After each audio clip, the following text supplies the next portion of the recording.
Hello বন্ধুরা, screen rhymes চ্যানেলে আবারও স্বাগতম। আজকে আমরা দেখব এক রোমাঞ্চকর রহস্য মুভি যেখানে লোভ, প্রেম আর প্রতিশোধের খেলা একসাথে চলছে। সবকিছু ঘটেছে এক জমিদার বাড়ি আর তার পরিবারের আশেপাশে, আর প্রতিটা চরিত্রের পেছনে লুকোনো আছে গোপন রহস্য। ভিডিও শুরু করার আগে সাবস্ক্রাইব করতে ভুলবে না আমাদের চ্যানেলটি, যেন এমন আরও মুভি রিক্যাপ নিয়ে আরও থ্রিলার ভিডিও যাতে মিস না করো। চলুন শুরু করি পুরো গল্পের দারুণ ভ্রমণটা। এক জমিদারের নিজের বিয়ের রাতেই তাকে তার প্রাসাদের ভেতর নির্মমভাবে হত্যা করা হয়। এই রহস্যময় খুনের তদন্ত করতে আসে পুলিশ অফিসার জাদিল, কিন্তু বাড়িতে ঢুকেই সে একটা অদ্ভুত বিষয় লক্ষ্য করে। জমিদারের পরিবারের কারো মধ্যে তেমন কোনো শোকের চিহ্ন নেই, এমনকি নতুন বউটিও একেবারে পাথরের মতো নিশ্চুপ। তদন্ত যত গভীরে যেতে থাকে ততই বের হতে থাকে পরিবারের ভিতরে অন্ধকার ও ভিন্ন সব গোপন রহস্য। ধীরে ধীরে যাদের বুঝতে পারে এই বাড়ির প্রত্যেক সদস্যদের মধ্যে লুকিয়ে আছে কোনো না কোনো সন্দেহজনক সত্য। মুভির শুরুতেই দেখা যায় নির্জন এক রাতে একটি গাড়িকে ধাওয়া করছে আরেকটি ট্রাক। কিছু দূর যাওয়ার পর ট্রাকটি গাড়িটিকে ধাক্কা দিয়ে নামিয়ে দেয়। আহত অবস্থায় গাড়ি থেকে বেরিয়ে আসে রাজকীয় পোশাক পরা এক মহিলা। ঠিক তখনই ট্রাক থেকে নেমে আসে এক ব্যক্তি, তাকে নির্মমভাবে হত্যা করে এবং ড্রাইভারকেও মেরে ফেলে। এরপর সে দুইটা লাশকে একটা নির্মাণাধীন গুদামে নিয়ে এসে এসিড দিয়ে গলিয়ে সিমেন্টের নিচে লুকিয়ে ফেলে। এরপর গল্প এগিয়ে যায় 5 বছর পর। একটা বিয়ের অনুষ্ঠানে পুলিশ অফিসার জাদিল তার মাকে নিয়ে উপস্থিত হয়, কিন্তু হঠাৎই তাকে খবর দেওয়া হয় কানপুরের এক জমিদার বাড়িতে খুন হয়েছে। সেখানে গিয়ে জাদিল জানতে পারে জমিদার রাঘবীর সিংকে তার নিজের বিয়ের রাতেই গুলি করে হত্যা করা হয়েছে। তদন্ত করতে দিয়ে জাদিল বাড়ির প্রতিটি সদস্যকে জিজ্ঞাসাবাদ শুরু করে, কিন্তু তাদের কথাবার্তা ও আচরণ তাকে সন্দেহ আরও বাড়িয়ে দেয়। এরপর সে খুঁজে পায় খাটের নিচে লুকিয়ে থাকা একটা বন্দুক, যেটি দিয়েই রাঘবীরকে গুলি করা হয়েছিল। পরে জানা যায় যে বন্দুকটি আগে আসলে একটা কাচের লকারে রাখা ছিল, যা ভেঙে কেউ সেটা বের করেছে। এভাবে ধীরে ধীরে সামনে আসতে থাকে বহু বছর পুরনো এক ভয়ঙ্কর সত্য। এরপর জানা যায় কেউ একজন রাঘবীরের ঘরে ঢুকে তাকে গুলি করে হত্যা করেছে, কিন্তু আশ্চর্যের বিষয় হচ্ছে বাড়ির কেউ এই গুলি শব্দটা শুনতে পায়নি। নারেন্দ্র তখন ব্যাখ্যা করে যে এখন বিয়ের সিজন চলছে, তাই রাস্তায় প্রায়ই বরযাত্রীরা গান বাজনা আর ফায়ারিং করতে করতে যায়। সম্ভবত সেই শব্দের কারণে কেউ বুঝতে পারেনি যে গুলিটা আসলে বাড়ির ভেতর থেকে এসেছে নাকি বাইরে থেকে। এই কথা শুনে জাদিল বাড়ির পেছনের দিকটা তদন্ত করতে যায়। সেখানে একটা সিঁড়ি দেখে সে জানতে চায় যে এই পথ দিয়ে কি বাড়ির ভেতরে আসা সম্ভব। তখন প্রমিলা জানায় যে এই সিঁড়ি দিয়ে শুধু ছাদের পানির ট্যাঙ্ক পর্যন্ত পৌঁছানো যায়। জাদিলের পর ছাদে উঠে চারপাশটা ভালো করে পর্যবেক্ষণ করতে থাকে। হঠাৎই তার নজর পড়ে রাঘবীরের নতুন স্ত্রী রাধার ঘরের দিকে। নিচে নেমে যখন সে রাধার দরজার সামনে দাঁড়ায়, তখন নববধূর সাজে থাকা রাধা ধীরে ধীরে তার দিকে এগিয়ে আসে। প্রথম দেখাতেই রাধাকে দেখে জাদিল কিছুটা মুগ্ধ হয়ে যায়, কিন্তু হঠাৎই রাধা তার মুখের সামনে দরজা বন্ধ করে দিলে জাদিল আবার স্বাভাবিক হয়ে যায়। ঠিক তখনই রাঘবীরের মেয়ে কারোরও স্বামী রুবি সেখানে এসে চিৎকার চেঁচামেচি শুরু করে এবং ঘরের জিনিসপত্র ভাঙচুর করতে থাকে। তার অভিযোগ টাকার লোভে রাধা আর রাঘবীরকে হত্যা করেছে। সে দাবি করে রাঘবীরের মৃত্যুর পর এখন পর্যন্ত সমস্ত সম্পত্তির মালিক হওয়ার কথা তারই। রাগের মাথায় সে রাধাকে মারতে গিয়ে এগিয়ে গেলে জাদিল এসে তাকে থামিয়ে দেয় এবং সবাইকে শান্ত করে জানায় যে এই হত্যাকাণ্ডের তদন্ত সে করতে এসেছে। এরপর জাদিল রাধার ঘরে গিয়ে তার জবানবন্দি নিতে শুরু করে। রাধা জানায় ঘটনার সময় সে নিচে ছিল এবং কিছুই জানে না, কিন্তু প্রশ্নোত্তরের মাঝে রাধা আয়নায় দেখে যে বাসুদা চুপির সাথে তাদের কথা শুনছে। তখন সে তাকে ধমক দিয়ে সেখান দিয়ে সরিয়ে দেয় এবং আবারও বলে যে সে কিছুই জানে না। পুলিশ যখন রাঘবীরের লাশ নিয়ে যায়, তখন রাধা চুনির মাধ্যমে জাদিলের কাছে একটা চিরকুট পাঠায়। রাতে বাড়িতে গিয়ে জাদিল যখন চিরকুটটা খুলে সেখানে চাম্বান ভ্যালি নামে একটা ট্রেনের উল্লেখ দেখে, যেটা হঠাৎ তার 5 বছর আগের একটা ঘটনার কথা মনে পড়ে। ফ্ল্যাশব্যাকে দেখা যায় 5 বছর আগে জাদিল সেই ট্রেনে করে চাম্বাল যাচ্ছিল। হঠাৎ পাশের বগি থেকে একটা ওড়না উড়ে এসে তার মুখে পড়ে।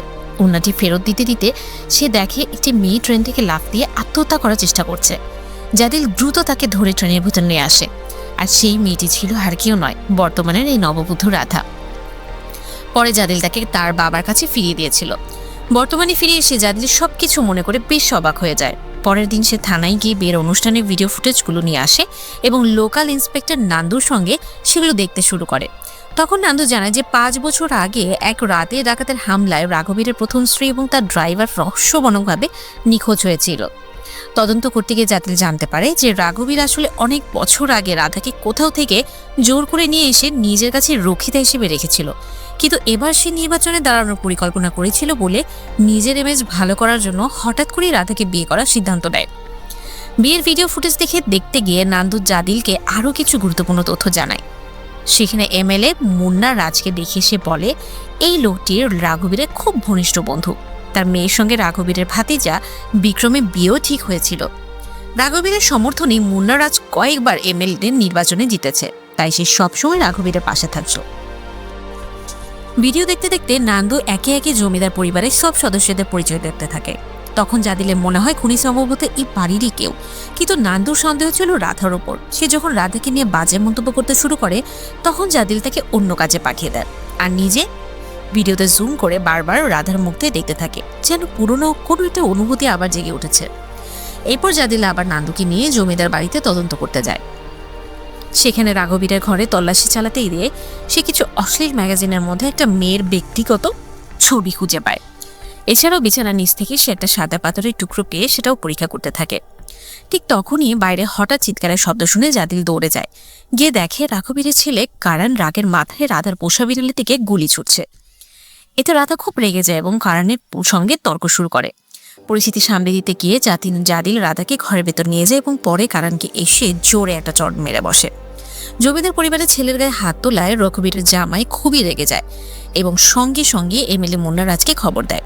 কিছুক্ষণ পর পরিস্থিতি শান্ত হলে জাদিল আবার রাধার সঙ্গে কথা বলতে শুরু করে।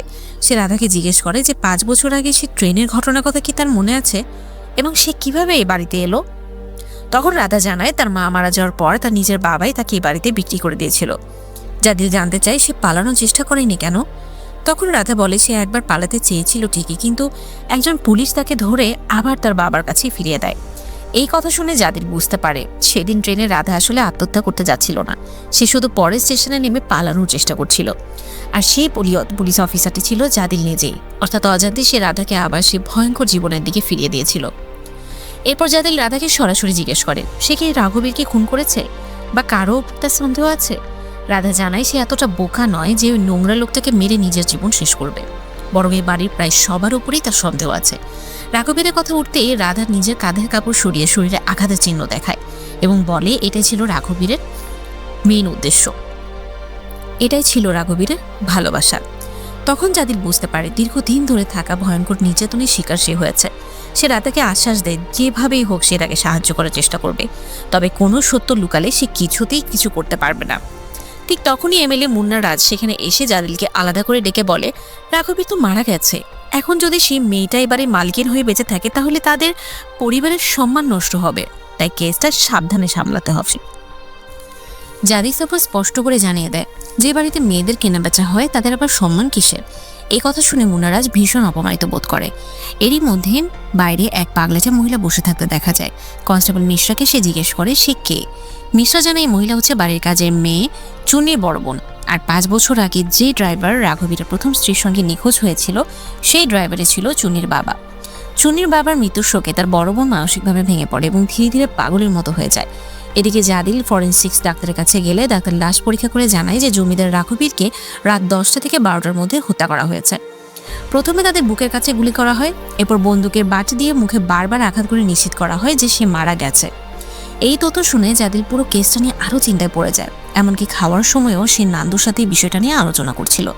ঠিক তখন এসিপি তাকে ডেকে পাঠায় এবং এমএলএ মুন্নারাজের সঙ্গে খারাপ ব্যবহার করার জন্য তাকে বকাঝকা করে। সবকিছু চুপচাপ শুনে জাদিল বাড়ি ফিরে আসে। রাতে তার মা আবার বিয়ের বিষয় নিয়ে কথা বলতে গিয়ে আবেগপ্রবণ হয়ে পড়ে। ঠিক তখনই নান্দু ফোন করে জানায় যে সে রাঘবীরের কল রেকর্ড করেছে। সেখানে দেখা যায় রাত 11:30টার দিকে বিক্রম সত্যি রাঘবীরের সাথে কথা বলছিল। তবে আরও অবাক করে বিষয় হলো বিক্রমের ফোনে আরেকটি নাম্বার থেকে বারবার কল আসছিল, আর সেই নাম্বারটাও রাঘবীরের নামেই রেজিস্টার করা। জাদিল সেই দ্বিতীয় নাম্বারটি দিয়ে কল করলে ফোনটি রিসিভ করে রাধা। এতে জাদিল বুঝতে পারে হত্যার রাতেও রাধা বিক্রমকে ফোন করেছিল। পরের দিন সকালে জাদিল সরাসরি রাধার কাছে গিয়ে জিজ্ঞেস করে তার সাথে বিক্রমের সম্পর্ক কতদিনের। প্রথমে রাধা একটু ঘাবড়ে গেল, পরে স্বীকার করে যে একসময় বিক্রমকে সে ভালোবাসতো। তখন জাদিল তাকে সন্দেহ করে বলে হয়তো সেই ভালোবাসার কারণেই তারা দুজন মিলে রাঘবীরকে হত্যা করেছে। রাধা এই অভিযোগ অস্বীকার করে জানায় বিক্রম তাকে ভালোবাসার কথা বললেও রাঘবীরের বিরুদ্ধে দাঁড়িয়ে তাকে বিয়ে করার সাহস তার ছিল না। ঠিক তখনই বিক্রম সেখানে এসে জাদিল ও রাধাকে একসাথে কথা বলতে দেখে ঈর্ষান্বিত হয়ে রাধাকে জোর করে ঘরে পাঠিয়ে দেয়। রাধা তখন চিৎকার করে বলে সে সব সত্যি বলে দিয়েছে, এখন পুলিশ যেন ঠিকমতো তদন্ত করে। এরপর নিচে রাঘবীরের শেষ কৃত্যের প্রস্তুতি চলছিল। সেই সময় জাদিল বিক্রমকে গ্রেফতার করে থানায় নিয়ে যায়। ছেলে গ্রেফতারের খবর শুনে তার মা প্রমিলা খুবই চিন্তায় পড়ে যায়। থানায় নিয়ে জাদিল বিক্রমকে জিজ্ঞেস করে কেন রাধা তাকে বারবার ফোন করছিল। বিক্রম জানায় রাধা নাকি চাইছিল সে তাকে বিয়ের থেকে মণ্ডপ থেকে নিয়ে পালিয়ে যায়। তখন জাদিল তাকে কটাক্ষ করে বলে বিছানায় নিতে পারো কিন্তু বিয়ে করতে পারো না। জাদিল সন্দেহ করে যে বিক্রম ও রাধা মিলে রাঘবীরকে হত্যা করেছে। তার ধারণা তারা বাড়ির পেছনে সিঁড়িতে গোপনে দেখা করত এবং সেদিনও রাত 11টার দিকে সেখানে মিলিত হয়েছিল, কিন্তু রাঘবীর তাদের ধরে ফেলায় তারা তাকে হত্যা করে। কিন্তু বিক্রম পাল্টা প্রশ্ন করে যদি তারা খুন করেই থাকে তাহলে রাত 11:30টার দিকে তাকে ফোন করেছিল কে? এই প্রশ্নের কোনো সঠিক উত্তর জাদিল দিতে না পারায় শেষ পর্যন্ত তাকে ছেড়ে দিতে বাধ্য হয়। পরে খাওয়ার সময় নান্দু জাদিলকে জিজ্ঞেস করেন যে কেসে বিক্রমকে গ্রেফতার করা হয়েছিল তার সেখানে তো রাধাকেও গ্রেফতার করার কথা ছিল, কিন্তু সে কেন তাকে ছেড়ে দিল? জাদিল তখন বলে বিক্রম হয়তো বুদ্ধি কাটিয়ে বেরিয়ে গেছে, কিন্তু রাধার মতো সরল মেয়েটা সহজেই ফেসে যেত। তবে নান্দু সতর্ক করে দেয় যে রাধা হয়তো অভিনয় করে সবাইকে ভুল বোঝাচ্ছে। জবাবে জাদিল শান্তভাবে বলে সে এখানে কাউকে ভালো বা খারাপ প্রমাণ করতে আসেনি, সে এসেছে শুধু খুনের আসল রহস্যটা খুঁজে বের করতে। তদন্ত করতে গিয়ে জাদিল নান্দুকে জিজ্ঞেস করে রাঘবীরের বন্দুক বা ফোনে কারো ফিঙ্গারপ্রিন্ট পাওয়া গেছে কিনা। নান্দু জানায় কোনো ফিঙ্গারপ্রিন্টই পাওয়া যায়নি। তবে জাদিল বিষয়টা নিয়ে সন্দেহ প্রকাশ করে, কারণ যদি রাত 11:30টার দিকে রাঘবীর বিক্রমকে ফোন করে থাকে তাহলে তো ফোনে ফিঙ্গারপ্রিন্ট থাকার কথা, কিন্তু সেটাও নাই। এতে জাদিলের ধারণা হয় হত্যার পরে কেউ রাঘবীরের ফোন ব্যবহার করেছে। এই সন্দেহ থেকে সে আবার বিয়ের ভিডিও ফুটেজগুলো মনোযোগ দিয়ে দেখতে শুরু করে। সেখানে একটা ফুটেজে দেখা যায় কাজের মেয়ে চুন্নি হাতের লণ্ঠন নিয়ে উপর দিকে যাচ্ছে। এই দৃশ্য দেখে জাদিলের সন্দেহ আরও বেড়ে যায়। সেই রাতেই জাদিল চুন্নির বাড়িতে গিয়ে তাকে জিজ্ঞেস করে সেদিন আকাশে উপরে কেন গিয়েছিল। প্রথমে চুন্নি কিছুই জানে না বলে এড়িয়ে যাওয়ার চেষ্টা করে, কিন্তু জাদিল তাকে বোঝায় যে সে মিথ্যা বলছে, কারণ রাঘবীরকে খুন করতে দেখে হয়তো ভয় পেয়ে সে তাড়াহুড়ো করে নিচে নেমে যাচ্ছিল, আর সেই সময় হাতের লণ্ঠনটাও পড়ে যায়। এই জন্য সিঁড়িতে কাচের টুকরো পাওয়া গেছে। তবে ভয়ে চুন্নি জানায় যে সে যদি সত্যি কথা বলে তাহলে তাকে মেরে ফেলা হবে, কারণ এই পরিবারই তার বাবাকেও গায়েব করে দিয়েছে। জাদিল অবাক হয়ে বলে তার তো জানা ছিল রাঘবীরের প্রথম স্ত্রীর সঙ্গে ডাকাতির ঘটনায় তার বাবা মারা গিয়েছিল, কিন্তু চুনি জানায় যে সেদিন তার বাবা ফোন করে বলেছিল যে 2 ঘন্টার মধ্যে বাড়ি পৌঁছে যাবে, অথচ এরপর সে আর কখনোই ফিরে আসেনি। পুলিশ ওই পরিবারের সঙ্গে মিলিয়ে কেসটা ঠিকমতো তদন্ত করেনি, আর থানায় বারবার ঘোরাঘুরি করতে করতে তার দিদা মানসিক ভারসাম্য হারিয়ে ফেলেছে। এই কথা শুনে যাদের বুঝতে পারে যে রাঘবীরের প্রথম স্ত্রীর ঘটনাটা আসলে ডাকাতি নয়, বরং সেখানে অন্য কোনো রহস্য লুকিয়ে আছে। এরপর জাদিল থানায় গিয়ে চুন্নির বাবার পুরনো কেস ফাইলটা খুঁজে বের করে। সেখানে দেখা যায় যে রামাদিন নামের সেই ড্রাইভারের গাড়ি দুর্ঘটনার রিপোর্ট আকবরপুর থানায় করা হয়েছে, কিন্তু অন্যদিকে মিসিং রিপোর্টে লেখা আছে যে হাইওয়েতে ডাকাতির সময় তারা নিখোঁজ হয়েছে। এই 2 রিপোর্টের মধ্যে বড় ধরনের অসঙ্গতি ছিল। চুনির বাবার ফোন কল অনুযায়ী সে তখন কানপুরের কাছাকাছি ছিল, তাই জাদিল বুঝতে পারে ঘটনাটা আসলে অন্য কোথাও ঘটেছে। এইসব তথ্য নিয়ে সে নান্দুর সাথে আলোচনা করছিল। ঠিক তখনই এসপি তাকে ফোন করে নিজের বাসায় ডেকে পাঠায়। সেখানে গিয়ে জাদিল জানতে পারে যে এমএলএ মুন্না রাজার হুবু জামাই বিক্রমের সঙ্গে খারাপ ব্যবহার করার জন্য তাকে মুন্না রাজার কাছে ক্ষমা চাইতে হবে, কিন্তু জাদিল এই বিষয়টা সহজে মেনে নিতে পারে না। তবে সে ইঙ্গিত দিয়ে বলে যে কাজের মেয়ে চুনির কাছ থেকে সে গুরুত্বপূর্ণ কিছু তথ্য পেয়েছে। এই কথা শুনে এসপি কিছুটা অস্বস্তিতে পড়ে যায়। জাদিল তখন সরাসরি প্রশ্ন করেন রাঘবীরের প্রথম স্ত্রী ও ড্রাইভারের ঘটনাটা কি সত্যি ডাকাতি ছিল নাকি পেছনে অন্য কিছু আছে, কিন্তু এই প্রশ্নের উত্তর এসপি দেয় না। এরপর জটিল জাদিল আকবরপুর থানায় গিয়ে সেই দুর্ঘটনাগ্রস্ত গাড়িটি খুঁজে বের করে। সেখানে পাওয়া যায় জিনিসপত্রের মধ্যে একটি বক্সে শুধু গাড়ির অংশ না, একটা ট্রাকের ভাঙা অংশ পাওয়া যায়। ভালো করে লক্ষ্য করলে সেই অংশে কানপুরের জাজমু নামের একটা কারখানার চিহ্ন দেখা যায়। এই সূত্র ধরে জাদিল দ্রুত সেই কারখানায় পৌঁছে। সেখানে গিয়ে সে জানতে পারে যে কারখানার পাশের এলাকায় জাহাঙ্গীর নামে একজন কষাইয়ের দোকান আছে। তখন একজন লোক গোপনে জানায় এই কারখানাটি আসলে কোনো এক এমএলএ এর হয়েও সেটি জাহাঙ্গীর নামে চালানো হয়। এই তথ্য পাওয়ার পর জাদিল বুঝতে পারে রহস্যের পেছনে বড় কোনো শক্তিশালী লোক জড়িত আছে। তাই সে আর সময় নষ্ট না করে সরাসরি জাহাঙ্গীর এলাকায় রওনা দেয়। তদন্ত করতে করতে জাদিল পৌঁছে যায় এক সরু গলির ভেতরে ছোট্ট একটা দোকানে, যেখানে জাহাঙ্গীর নামে একজন কসাই ছাগলের মাংস কাটছিল। জাদিল সরাসরি তাকে জিজ্ঞেস করে তার নামে যে কারখানাটি রয়েছে সেটার আসল মালিককে, কিন্তু জাহাঙ্গীর কোনো উত্তর দেয় না। তখন জাদিল তাকে বলে তার মালিককে যেন আগামীকাল বেলঘাটা থানায় এসে তার সাথে দেখা করতে বলে। এই কথা শুনে জাহাঙ্গীর একটা পোস্টার দেখায়, সেখানে বোঝা যায় যে এই কারখানার আসল মালিক আর কেউ নয়, MLA মুল্লা নাজ। যদিও এই বিষয়টা জাদিল আগেই সন্দেহ করেছিল, তাই সে সরাসরি মুন্নাবাজার বাড়িতে চলে যায়। সেখানে গিয়ে সে দেখে যে এসপিও উপস্থিত রয়েছে। জাদিল সেখানে গিয়ে আগের দিন বিক্রমকে গ্রেফতার করার জন্য মুন্না রাজার কাছে ক্ষমা চায়। তখন মুন্না রাজ প্রশ্ন করে রাধাকে কেন গ্রেফতার করা হয়নি। জবাবে জাদিল বলে যে রাজ চাইলে সে আগেই তাকে গ্রেফতার করতে পারত, কিন্তু জমিদার বাড়ির সম্মানের কথা ভেবে সে করেনি। এরপর মুন্নারাজ হঠাৎ জিজ্ঞেস করে জাদিল কেন জাজমু কারখানা গিয়েছিল। জাদিল বলে সে তো রাঘবীরের হত্যাকাণ্ডে তদন্ত করতে গিয়েছিল। তখন মুন্নারাজ তাকে ঠান্ডা গলায় সাবধান করে থানায় ফিরে যেতে বলে। থানায় ফিরে নান্দু জাদিলকে বোঝানোর চেষ্টা করে যে কেসটা আসলে খুবই সহজ, রাধার বিক্রম মিলে রাঘবীরকে হত্যা করেছে। কিন্তু জাদিল রেগে গিয়ে বলে যে বিষয়টা এত সহজ না। সে জানায় রাঘবীরের প্রথম স্ত্রী ও ড্রাইভারের মৃত্যুর পেছনেও মুন্নারাজার হাত থাকতে পারে। যদিও ফাইলে সেটা হাইওয়েতে ডাকাতি বলে লেখা আছে, কিন্তু জাদিলের মধ্যে সেটা ছিল পরিকল্পিত হত্যা। পরের দিন জাদিল আবার জমিদার বাড়িতে গিয়ে রাঘবীরের মেয়ে কারোর সাথে কথা বলে। কথাবার্তা স্পষ্ট বোঝা যায় যে সে তার বাবাকে বিশেষ একটা পছন্দ করতো না।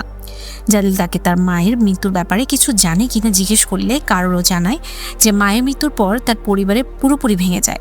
ভাই বোনদের হোস্টেলে পাঠানো হয়, পরিবারের সবাই আলাদা হয়ে যায়। এরপর সে জানতে চায় যে আসলে কাউকে সে সন্দেহ করে কিনা। ঠিক তখনই প্রমীলা সেখানে এসে পড়ে। তখন কারোর চুপি চাপি জাদিলকে জানায় যে তার সন্দেহ প্রমীলার ওপর, কারণ সে তার ছেলের জন্য যে কোনো কিছু করতে পারে।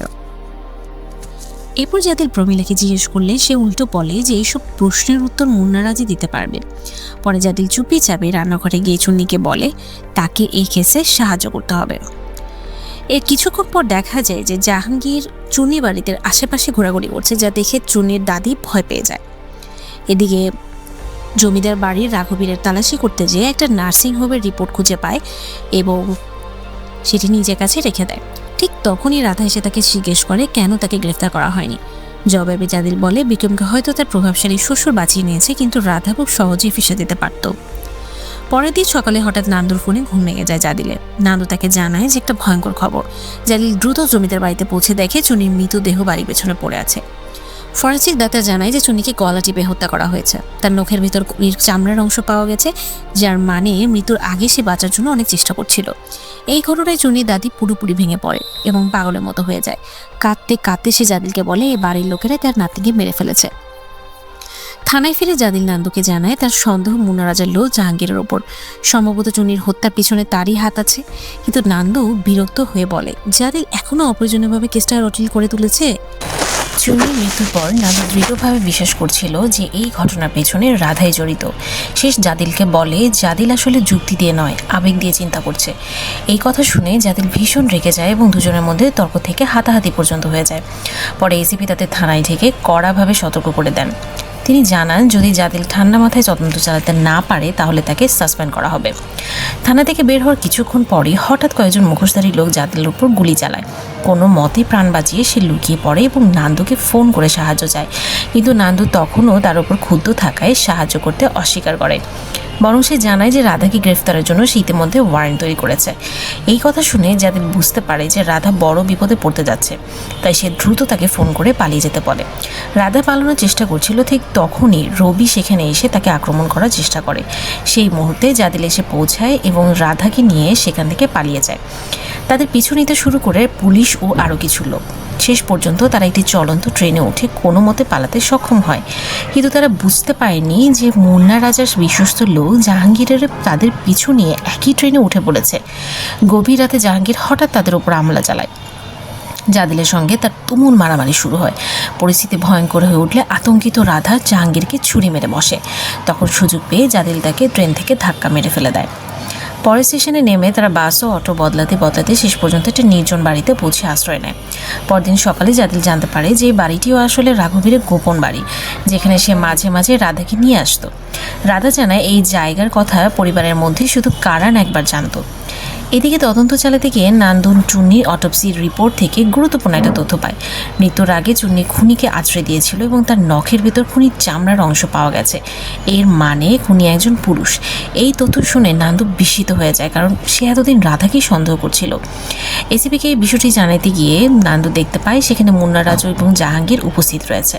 তখন সে জাহাঙ্গীরের হাতে আঁচড়ের দাগ দেখতে পায় এবং বুঝতে পারে জাদিল তো শুরু থেকে সঠিক পথে তদন্ত করছিল, তাই সে চুপচাপ চুন্নির ফাইল নিজের কাছেই রেখে দেয়। অন্যদিকে লুকিয়ে থাকার সময় জাদিল রাধার ব্যাগে একটা লাল ওড়না খুঁজে পায়। এই ওড়নাটি ঠিক সেই ধরনের যার একটা অংশ সে আগে রাঘবীরের ঘরের খাটের নিচে পেয়েছিল। এতে তার সন্দেহ হয় যে রাধা সেদিন রাতে রাঘবীরের ঘরে গিয়েছিল। তখন রাধা স্বীকার করে যে সে সত্যি লুকিয়েছিল, তবে সে খুন করেনি। সে জানায় সেদিন রাতে বিক্রম তাকে নিয়ে পালানোর পরিকল্পনা করেছিল, কিন্তু বিক্রম না আসায় সে রেগে গিয়ে তাকে হুমকি দেয় যে সব কিছু রাঘবীরকে জানিয়ে দেবে। এরপর বিক্রম তাকে থামাতে পিছনের সিঁড়ি দিয়ে উপরে আসে। তারা দুইজনই রাঘবীরের ঘরে ঢুকে দেখে রাঘবীর আগের মতোই মৃত অবস্থায় পড়ে আছে। ঠিক তখনই চুন্নিও সেখানে চলে আসে। পরে বিক্রম চুন্নিকে কিছু বোঝায় এবং সে ইচ্ছে করে লণ্ঠন ভেঙে দেয় যাতে বাড়ির অন্য কেউ উপরে উঠতে না পারে। এই কথা শুনে জাদিল বুঝতে পারে অঘটনাটা আসলে আরও গভীর এবং জটিল। কিন্তু ঠিক তখনই নান্দু তাকে ফোন করে জানায় যে তার সন্দেহ একদম ঠিক ছিল, চুন্নির হত্যার পেছনে মুন্না রাজার লোকজনই জড়িত। এরপর জাদিল রাঘবীরের ঘর থেকে পাওয়া একটা নার্সিংহোমের রিপোর্ট নিয়ে নরেন্দ্রের কাছে যায়। রিপোর্টে দেখা যায় যে রাঘবীরের প্রথম স্ত্রী নাকি গর্ভপাত করিয়েছিল, কিন্তু নরেন্দ্র জানায় যে তার বোন এমন কিছুই করেনি, আর করলে তো অবশ্যই সে জানতো।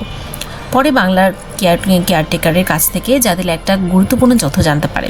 নিখোঁজ হওয়ার আগের রাতে রাঘবীরের প্রথম স্ত্রী সন্দেহ করছিল যে তার স্বামী গোপনে অন্য কোনো মেয়েকে বাড়িতে আনছে। পরের দিন যখন রাঘবীর সত্যি একটা মেয়েকে বাড়িতে নিয়ে আসে, তখন স্ত্রী তাকে হাতে নাতে ধরে ফেলে, আর সেই ঘটনার পর থেকে সে রহস্যজনকভাবে নিখোঁজ হয়ে যায়। তখন জাদিল কেয়ারটেকারকে জিজ্ঞেস করে সে রাতে রাঘবীর তার বাংলাতে কোনো এক মেয়েকে নিয়ে এসেছিল। কেয়ারটেকার জানায় সে মেয়েটার নাম সে জানে না, তবে ঘটনার পর কিছুদিন সে মেয়েটার উপর একটা ঘরে থাকতো, উপরে ঘরেতেই থাকতো। জাদিল তখন সেই ঘরটা দেখতে চায়। কেয়ারটেকার তাকে একটা তালাবদ্ধ রুমে নিয়ে যায়। রুমটির তল্লাশি করতে গিয়ে জাদিল সেখানে একটা নষ্ট ক্যামেরা, কিছু অশ্লীল ছবি, একটা স্কুল ব্যাচ খুঁজে পায়। পরের দিন সে সেই স্কুলে গিয়ে ব্যাচটি দেখায়। ব্যাচ নম্বর দেখে স্কুলের প্রিন্সিপাল সহজেই ওই ছাত্রীর পরিচয় বের করে দেন। আর এখানেই ঘটে গল্পের বড় টুইস্ট। মেয়েটির নাম দেখে জাদিল ভীষণ অবাক হয়ে যায়। এরপর সে একটা ক্যাফেতে বসে রাঘবীরের বিয়ে ভিডিওগুলো খুব মনোযোগ দিয়ে দেখতে থাকে, যেন সেখানেই লুকিয়ে আছে গুরুত্বপূর্ণ কোনো সূত্র। পরের দিন জাদিল রাধিকাকে নান্দুর হাতে তুলে দেয়, কিন্তু নান্দুরা যখন তাকে নিয়ে যাচ্ছিল তখন হঠাৎ জাহাঙ্গীর ও তার লোকজন রাস্তা আটকে দাঁড়ায়। ঠিক তখনই গাড়ির পেছনের দরজা খুলে ভেতরে লুকিয়ে থাকা জাদিল বেরিয়ে এসে এবং তাদের ওপর আচমকা আক্রমণ করে। মুহূর্তে শুরু হয়ে যায় দুই পক্ষের মধ্যে তীব্র গোলাগুলি।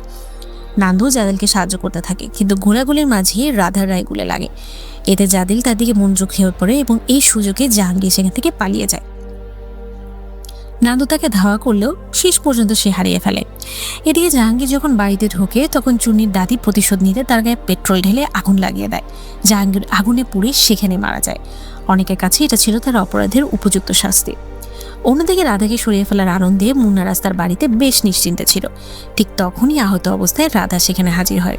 রবি তাকে দেখে রেগে যায়, কিন্তু রাধা স্পষ্ট জানিয়ে যায় এখন থেকে সে এখানেই থাকবে। রবি তাকে কটাক্ষ করে বলে যার সাথে পালিয়ে গেছিল সে কোথায়। ঠিক তখনই পেছন থেকে জাদিল এসে বলে যে সে এসে গেছে এবং সে এখন অনেক সত্য জেনে গেছে। জালিল তখন একে একে সবকিছু প্রকাশ করতে শুরু করে। সে জানায় রবি কারণকে ড্রাগ সরবরাহ করত। এই বিষয়টা কারণের স্কুল থেকে রাঘবীরকে জানানো হয়েছিল। মুন্নারাজ তখন প্রশ্ন করে তাহলে কি রবি রাঘবীরকে হত্যা করেছে? জাদিল জানায় না, তবে রাঘবীরের মৃত্যুর জন্য মুন্নারাজও দায়ী।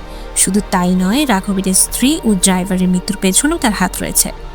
পুরো ঘটনা এরপরে বলতে শুরু করে। সেদিন রাতে রাঘবীরের স্ত্রী খবর পেয়েছিল যে তার স্বামী বাংলোতে অন্য কোনো মেয়েকে নিয়ে এসেছে, তাই সে তাড়াহুড়া করে সেখানে পৌঁছে যায়। কিন্তু সেখানে গিয়ে দেখে সে এমন একটা দৃশ্য থাকে যা তাকে সম্পূর্ণ ভেঙে দেয়। রাঘবীরের বিছানায় ছিল তার নিজের মেয়ে বাসুদা। এই ভয়ঙ্কর সত্য জানাজানি হয়ে যাওয়ার কারণে রাঘবীরের স্ত্রীকে হত্যা করা হয়েছিল। মুন্না রাজ জাহাঙ্গীরকে দিয়ে এই খুনটা করায়, আর রাঘবীরে হত্যা করেছিল বাসুদা নিজেই। আসলে রাঘবীরের কারণেই বাসুদাকে গর্ভপাত করতে হয়েছিল। এই ঘটনার পর তার স্কুল থেকেও বের করে দেওয়া হয়। তার নিষ্পাপ জীবন সম্পূর্ণ ধ্বংস হয়ে গিয়েছিল। এরপর যখন সে জানতে পারে যে রাঘবীর আবার বিয়ে করতে যাচ্ছে, তখন সে আর নিজেকে সামলাতে পারেনি। সেদিন রাতে রাঘবীকে প্রশ্ন করতে গিয়ে তার সঙ্গে তর্ক শুরু হয়। রাঘবী তাকে অপমান করলে বাসু তার রাগী কাঁচ ভেঙে বন্দুক বের করে তাকে গুলি করে হত্যা করে। তারপর নিজের ফিঙ্গারপ্রিন্ট মুছে ফেলে এবং রাধিকাকে ফাঁসানোর জন্য রক্ত মাখা ওড়নাটি তার ব্যাগে রেখে দেয়। বিয়ের ভিডিওতে দেখা যায় রাত 10টার দিকে বাসু তার কিছুক্ষণ মণ্ডপ থেকে উঠে গিয়েছিল। সেই সময় আসলে খুনটা হয়। পরে সে অন্য ওড়না পরে আবার অনুষ্ঠানে ফিরে আসে। বর্তমান সময় ফিরে এসে সবাই এই সত্য শুনে হতবাক হয়ে যায়। বিক্রম তখন মুন্নারাজকে জানায় যে এমন জঘন্য মানুষের সঙ্গে তার আর কোনো সম্পর্ক নেই। কিন্তু মুন্নারাজ জানায় যে এই ষড়যন্ত্রে সে একা ছিল না। সে রাতে রাঘবীর স্ত্রী বাংলোতে গিয়েছিল, এই খবর তাকে দিয়েছিল প্রমিলা, বিক্রমের নিজের মা। এরপর দেখা যায় 5 বছর আগে সেই রাতের ঘটনা। রাঘবীর স্ত্রী বাসুদেবকে দেখে প্রমিলাকে ফোন করেছিল। প্রমিলা বুঝতে পারে যদি বিষয়টা প্রকাশ পায় তাহলে বিক্রমের ভবিষ্যৎটা নষ্ট হয়ে যাবে। তাই সে মুন্নারাজের সঙ্গে মিলে পুরো ঘটনাটি ধামাচাপা দেওয়ার পরিকল্পনা করে। সেই পরিকল্পনার অংশ হিসেবে ড্রাইভার ও জমিদারের স্ত্রীকে হত্যা করা হয়।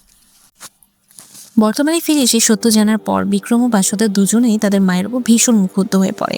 প্রমিলা নিজের ভুল বুঝতে পেরে ঘরে গিয়ে দরজা বন্ধ করে দেয় এবং আত্মহত্যার সিদ্ধান্ত নেয়। ঠিক তখন দরজায় কেউ কড়া নাড়ে। প্রমিলা ভাবে বিক্রম এসেছে, কিন্তু বাইরে ছিল বাসুদা। সে মাকে ক্ষমা করে আবার মা বলে ডাকে। কিন্তু ততক্ষণে অপরাধবোধে ভেঙে পড়া প্রমিলা নিজেকে গুলি করে আত্মহত্যা করে। শেষে প্রমিলার শেষ কৃত্যের পর জাদিল বাসুদেবকে গ্রেফতার করতে আসে। গাড়িতে বসে জাদিল তার হাতে সেই স্কুল ব্যাচটি তুলে দেয়। ব্যাচটি দেখে বাসুদা অসহায়ের মতো কেঁদে ওঠে। তখন জাদিল তাকে আশ্বাস দেয় যে সে চেষ্টা করবে ঘটনাকে আত্মরক্ষার মামলা হিসেবে প্রমাণ করে তাকে কম শাস্তি পাইয়ে দিতে। এভাবেই বহু বছরের লুকিয়ে থাকা অন্ধকারের সত্য অবশেষে সামনে চলে আসে। লোভ, প্রতিশোধ আর ভুল সিদ্ধান্ত কিভাবে একটা পুরো পরিবারকে ধ্বংস করে দেয়, এই গল্পটাই তার প্রমাণ। আপনার কাছে মুভিটা কেমন লাগলো অবশ্যই কমেন্ট করে জানাবে।